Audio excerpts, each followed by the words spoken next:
धवल से विचार करते हैं, एक बाजू 1000 सेवक और एक बाजू एक श्रीपाला, दोनों में से एक का चुनाव करना है।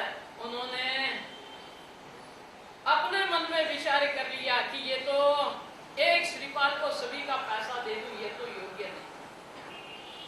हमारे जीवन के अंदर भी जब जब चुनौती करने का समय आता है, तब तब हम वहां पे बहुत बड़ी भूल करके बैठ जाते हैं। हम क्षणवार के लिए परमात्मा को साइड में रख देते हैं और सत्ता संपत्ति आदि को मुख्य बना देते हैं। परमात्मा गौण बन जाते हैं और मन में विचार कर लेते हैं कि पैसा कमा लेंगे तो कल परमात्मा के नाम में 2-5 लाख वापर भी देंगे। यहाँ पे कहते हैं कि रे जीव भव भव के अंदर तू ये भूल करता हुआ आया। और इसीलिए कहना पड़ता है कि अंत में जिसकी जरूरत पड़ने वाली का आज से उसकी चरणों की सेवा में तू लगेगा। अरिहंत परमात्मा की आज्ञा को समझने का प्रयास कर। परमात्मा ने ऐसा श्रावक को कहीं नहीं कहा है कि पैसा कमाना नहीं। परमात्मा जानते हैं कि श्रावक को अपना जीवन निभाना है तो उसे पैसा कमाना पड़ेगा। आदिनाथ भगवान ने ही विश्व के जीवों को सभी प्रकार की कलाएं सिखाई। क्यों सिखाई? सृष्टि का सर्जन होना है, सृष्टि को टिकाना है, तो संसार अपने क्रम से चलने वाला है। सभी कोई दीक्षा लेकर के साधु बनने वाले नहीं।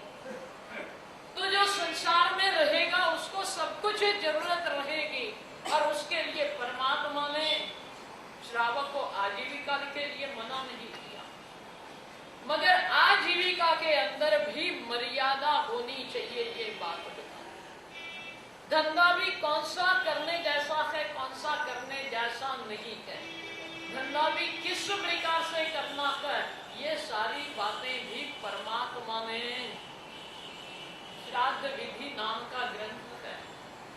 श्राद्ध का मतलब भी श्रावक होता है।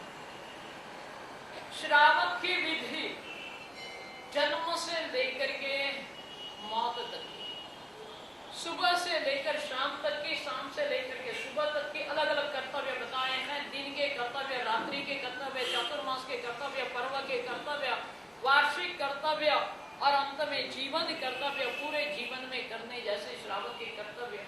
इन सभी चीजों के अंदर कैसा धंधा करना, कैसा मकान बनाना, खाना कैसे खाना, सारी चीजों का विश्लेषण बताया गया। आचार्य दिनकर नाम का एक ग्रंथ है, उसके अंदर श्रावक के 16 संस्कारों का विवेचन, जन्म से लेकर, बच्चे के जन्म से लेकर संस्कार एक एक कैसे देना, पाठशाला में भी कैसे भेजना, शादी भी कैसे करना, सभी प्रकार का जिसके अंदर विवेचन है। शास्त्रकारों ने इतने सारे ग्रंथ लिखे। क्यों लिखे? कि हमारा जीवन संसार में रह करके भी परमात्मा के आज्ञा के मुताबिक होगा तो बहुत सारे पापों से हम बचे जाएंगे और जीवन के हर मोड़ के अंदर परमात्मा मेरे साथ में रहेंगे तो अंत समय पे परमात्मा की स्मृति सहजता से हमारे जीवन में आ जाएगी।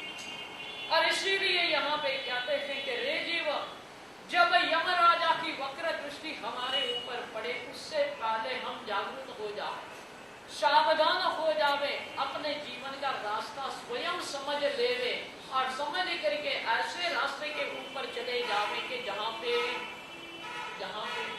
हर एक कार्य के अंदर परमात्मा का स्थान विशिष्ट होता है, महत्वपूर्ण होता है।